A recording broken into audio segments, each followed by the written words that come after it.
मित्रांनो, बऱ्याचदा आपण प्रवासात असताना 10 पैकी एका तरी जणांना मळमळ किंवा उलट्याचा त्रास होतो हे आपण कधीतरी बघितलं असेलच.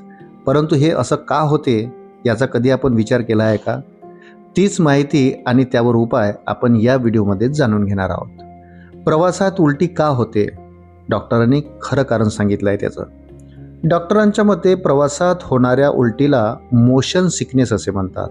हा आजार नसून शरीराची नैसर्गिक प्रतिक्रिया आहे. मेंदूला मिळणाऱ्या संकेतामध्ये गोंधळ, प्रवासात डोळे, कान आणि शरीरातील हालचाली यांच्याकडून मेंदूला वेगवेगळे संकेत मिळतात. या गोंधळामुळे उलटीसारखी लक्षणे दिसतात. त्यात कानाच्या आतीलही इंद्रियाचा महत्त्वाचा रोल असतो. कानातील व्हेस्टिब्युलर सिस्टम शरीराचा तोल सांभाळते. वाहनाच्या हालचालीमुळे ही यंत्रणा बिघडते. याचा पचन संस्थेवरही होणारा परिणाम दिसून येतो. मेंदूचा गोंधळ थेट पोटावर परिणाम करतो.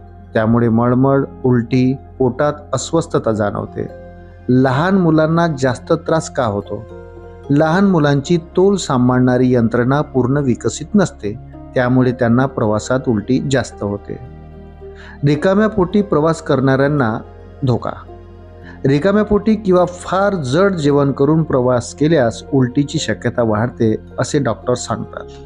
वास आणि उष्णतेमुळे त्रास वाढतो. वाहनातील उकाडा, पेट्रोलचा वास, धूर किंवा बंद वातावरणामुळे मळमळचा त्रास सुरू होतो.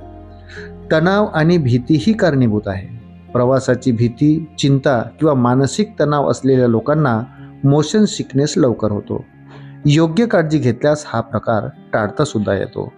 हलका आहार घेणे, समोर पाहत बसणे, ताजी हवा घेणे आणि डॉक्टरांनी सांगितलेली औषधे घेतल्यास उलटी प्रवासामध्ये आपण टाळू शकतो. मित्रांनो, व्हिडिओ जर आवडला असेल तर व्हिडिओला लाईक करा आणि आपण जर माझ्या चॅनलवर नवीन असाल तर कृपया चॅनलला सबस्क्राईब करायला विसरू नका. भेटूया पुन्हा अशाच महत्त्वपूर्ण माहितीसोबत. तोपर्यंत धन्यवाद.